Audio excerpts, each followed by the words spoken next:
নমস্কার বন্ধুরা, আজ আমি তোমাদের জন্য খুব সুন্দর একটা হেয়ার স্টাইল নিয়ে এসেছি। তো তোমরা ভিডিওটা শেষ পর্যন্ত দেখতে থাকো। তো আজ আমি এই ভিডিওটার মাধ্যমে কিছু হেয়ার স্টাইল করে দেখাবো। তো দেখো, প্রথমে হেয়ারগুলো সামনের দিক থেকে সুন্দর করে আঁচড়ে নেব। যে কোনো হেয়ার স্টাইল বানানোর আগে আমাদের সুন্দর করে হেয়ারটা আঁচড়াতে হয়, যাতে আমাদের কোনো জট লেগে না থাকে। যদিও আমার হেয়ারে জট পাকায় না। তো সামনের হেয়ারগুলোকে ধরে আমি সামনের থেকে হেয়ারগুলোকে ধরে একটা ছোট্ট ক্লিপ আটকে দিয়েছি।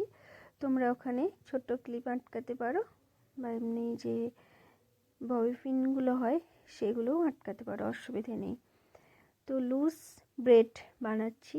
অনেকেই আছো যারা তোমরা লুজ ব্রেড নিজেরা বানাতে পারো না, তো তারা কিভাবে বানাবে সেটাই আমি এই ভিডিওটার মাধ্যমে দেখাচ্ছি। তো লুজ ব্রেড বানানোর জন্য যতটা পারবে, যতটা মনে হবে যে আমি গোড়াটা লুজ রাখবো, তো সেভাবে দূর থেকে ব্রেডটা বানাতে হবে। তো দেখলে যে আমি অনেকটা তুলে অনেকটা দূর থেকে ব্রেডটা বানিয়েছি।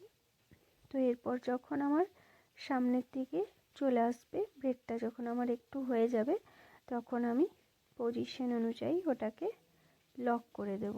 তো লকটা আমি ব্যাক ক্লিপ দিয়ে দেখিয়েছি। তোমরা গার্ডার দিয়েও করতে পারো, ব্যাক ক্লিপ দিয়েও করতে পারো, কোনো অসুবিধে নেই।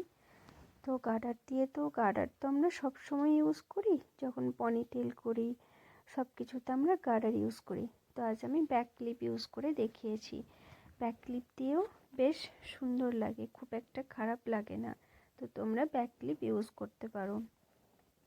সিল্ক হেয়ারের জন্য আমার হেয়ারটা কিন্তু ভীষণ সিল্ক, দেখেই বুঝতে পারছো। সিল্ক হেয়ারের জন্য ইন্দুলেখা অয়েল ইউজ করো, আর এর বাইরে যে প্রোডাক্টগুলো আছে সেগুলো ইউজ